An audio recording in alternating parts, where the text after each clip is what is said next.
Kinulit na naman nga ako ng mga anak ko dahil gusto daw nilang matikman yung coffee jelly. At dahil Father's Day na nga, eto mag-iimbento naman tayo ngayon ng dessert o isang inumin. Naglagay nga lang pala ako dito ng 5 cups ng water, isang sachet ng coffee jelly. Nag-add na rin pala ako dito ng half cup ng sugar at 1 tablespoon ng coffee. Hahalu-haluin ko nga lang to hanggang ma-dissolve lahat ng mga liquid ingredients na nilagay ko. Binuksan ko na nga yung kalan sa mahinang apoy at nilagay ko na rin, sinalang ko na nga itong aking mixture, then hahaluin ko lang din siya ulit. I-continue nga lang natin yung paghalo para maiwasan nga yung buo-buo niya sa ilalim. Eto nga pala yung mga sangkap na ginamit ko sa paggawa ko ng coffee jelly.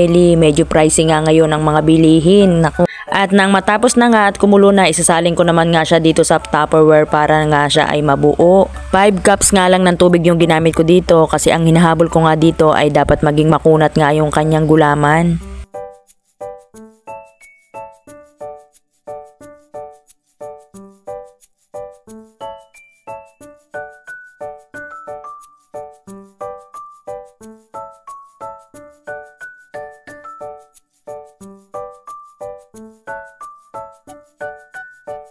At eto na nga, nung lumamig na siya, ang ginawa ko na nga ay in-slice ko naman siya ng pa-cubes. Ganito na nga yung kanyang kinalabasan. Nag-ready na nga rin pala ako ng Tupperware na paggagamitan ko ng aking gagawing coffee jelly.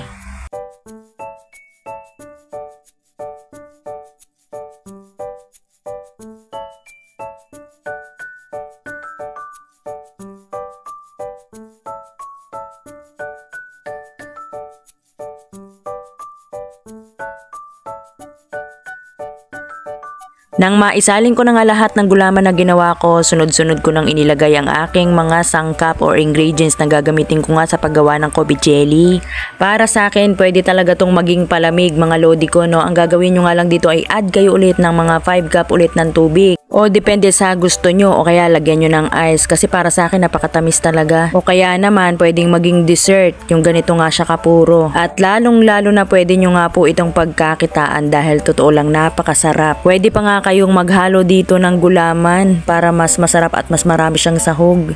At eto na nga, ito na yung kinalabasan. Mag-a-add na lang ako dito ng cheese para sa add flavor. Pero dahil gabi ko na nga ito ginawa, sigurado bukas ko na ito matitikman. At sigurado talaga ako dito, gustong gusto talaga to ng mga anak ko. Eto na siya kasi tinitikman ko pa lang talaga siya, napakasarap na. Pwede rin talaga nga itong dessert lalo ngayong Father's Day, 'di ba? Yung matapang na kaya kang ipaglaban, charing. At eto na nga, ilalagay ko na siya sa freezer para tumigas, pero dapat hindi talaga tumatigas yung tamang chill lang, tamang lamig lang talaga. At kung umabot ka nga sa last part ng video na to, don't forget to follow and like na rin. Thank you so much. Bye!